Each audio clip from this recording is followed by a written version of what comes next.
Good morning, good morning. What if everything you wanted was already yours? Wow. Is that a good thought? Everything you ever wanted is already yours. But it's like, like the needle in a haystack. You think that, well, it's here somewhere. It's here somewhere. I mean, can you really believe that? That what you want is here. It's already, like, say you wanted your dream partner. You don't have to create him or her. They already exist. Good morning, this. They already exist. Like, think about it. They're out there. They are out there. They're walking this earth right now, waiting for you to get in sync with them. Isn't that amazing? They've already been created. It's just about getting in sync. So you may say, well, I've tried this, I've tried that, I've tried the other. But first, get in sync with yourself. Because would you want you as a partner? I mean, think of you in your worst times. Think of you, whatever you're going through right now. Like, would you want you? And I mean, be honest. Be honest. Look at yourself. Look at your continual thoughts and your behaviors and your little tantrums. Would you want you? Be honest. You're amazing. You totally are. But there's things like a little undercurrent, like just like the line that's gone along the bottom of the screen. There's like a little undercurrent that you keep dropping back to when you have a bad day or when somebody cheeses you off, you end up down there. Because you can only have the person who's on the same vibration as you. So what is it? What is it? I'm going to show you a diagram now. I hope this works. Well, of course it's going to work. I won't be able to see me anymore, but you'll be able to see what's going on the screen. So if I do this and go to my PowerPoint. So what I want to show you is this. What we're looking at here is what I would show to team people. So corporate teams. And we have people at the top here are totally engaged with what's going on. They're the ones that people might say, oh, look at them, they just have it all sorted. Then we've got the people in the middle who are not engaged. They sort of go either way. Like, it doesn't really matter. Either way. They can have good days, bad days. They're not really that bothered about being at work in the first place. But then you have the people down here who couldn't give two poops. Now, this is what, like, imagine these people, what they're doing to your company. Yeah, okay. So they're the ones that are, they're the ones who are creating the hole in your boat. So you can do all this great work at the top here. But if you've got people who are basically creating a hole, you've always got a leaky boat. But this is you. Okay? So here is your conscious mind. This is your 2%. Remember, this is just 2%. This is your conscious mind here, thinking it's doing all the work and ignoring all this other stuff going on. Now, sometimes you'll do a program and a course and you get into this not engaged bit and you find some things and you go, oh my goodness, I fixed them now. But then they swing back because something happens in life. Then it's good. Oh, and then you lose it again. Oh, I've got it now. I've had my aha moment. Oh, no, it's gone because something in the outside world just took it all away. Now, guess who this is? This is the work we want to get to.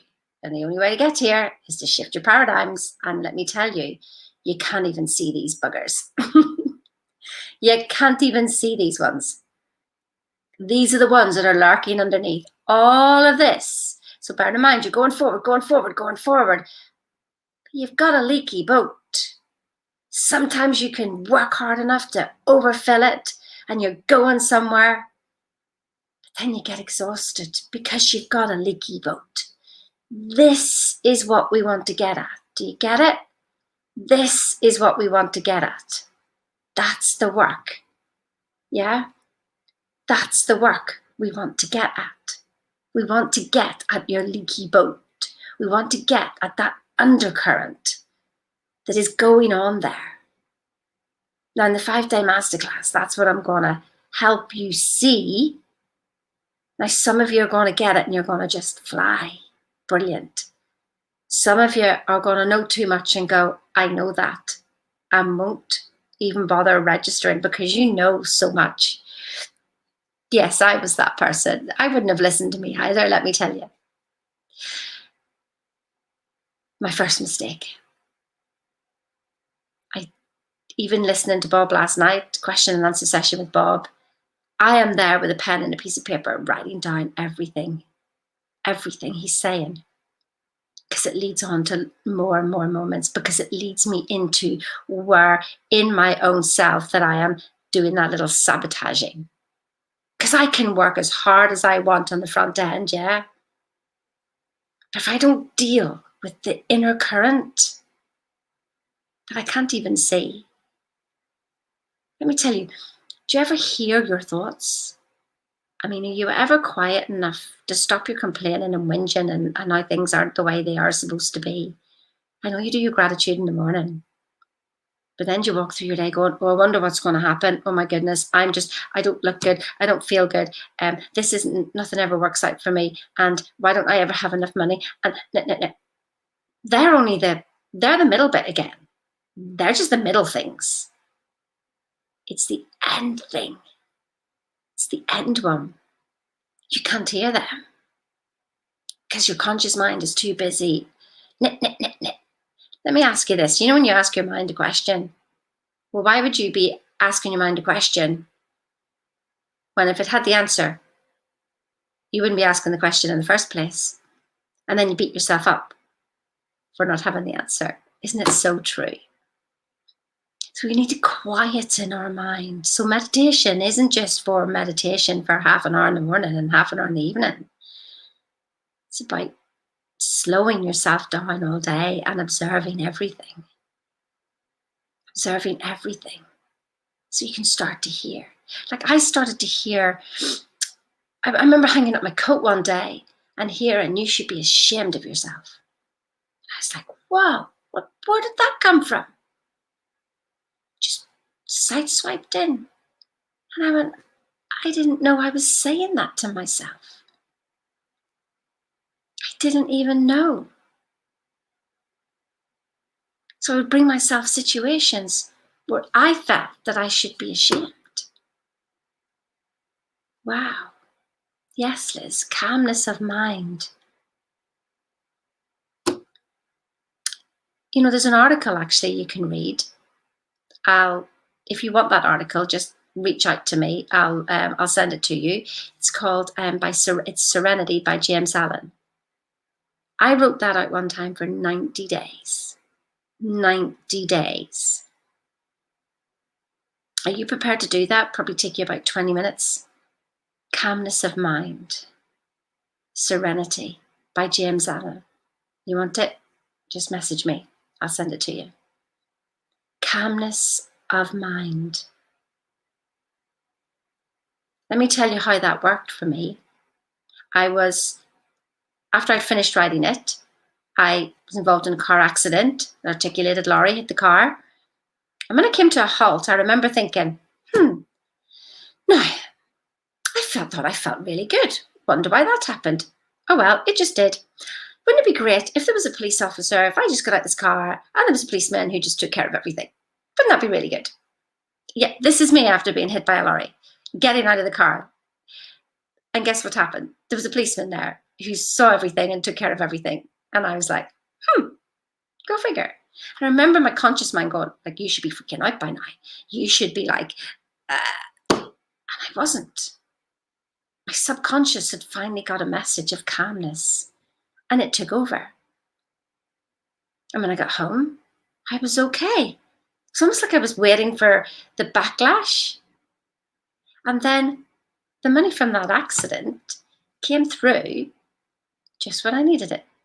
I mean, literally the day before I needed the money. I was wondering where I was going to get the money for something. And it came through. How funny. We never know what life is going to throw it as, but everything is for your growth and expansion. Every single thing. Even those thoughts that were undercurrents there, you should be ashamed of yourself, was only pushing, was only trying to come up and go, look, this is a pattern that's going on here. And it's causing you, it doesn't feel good. Like if you were driving in your car and you had the, the beepers and they sort of pulled you back in again. That's all it is. It's going, oh, random thought there. But if you've got one of those cars that doesn't have that, then you're off way down the road thinking all sorts of things. And then you go, oh my God, why didn't I get to my goal? Because you were way off down the road, down Worry Street, down Fearville, and you let it go. I loved how Bob just said, how do I do this and how do I do that? And he just said, just do it. Just do it. How do you get rid of fear? Look at it. How do I stop worrying? Stop it. The man's a genius. Like you'd have thought. Just stop it. Anyway, I'm going to be teaching you all that in the masterclass. You can click up there. And it'll be so good to see you. And this is your masterclass. Tell me what you want to hear. Message me. I've had loads of messages already. If you haven't got your question in, then get the question in. And I'll answer it Sheena's way. I'm all about, my purpose is to live a fulfilled life and teach other people to live the same. What is your fulfilled life? What is it? What is a fulfilled life to you? And how would you teach others to live a fulfilled life? Have a blessed day, and I will see you tomorrow. Bye.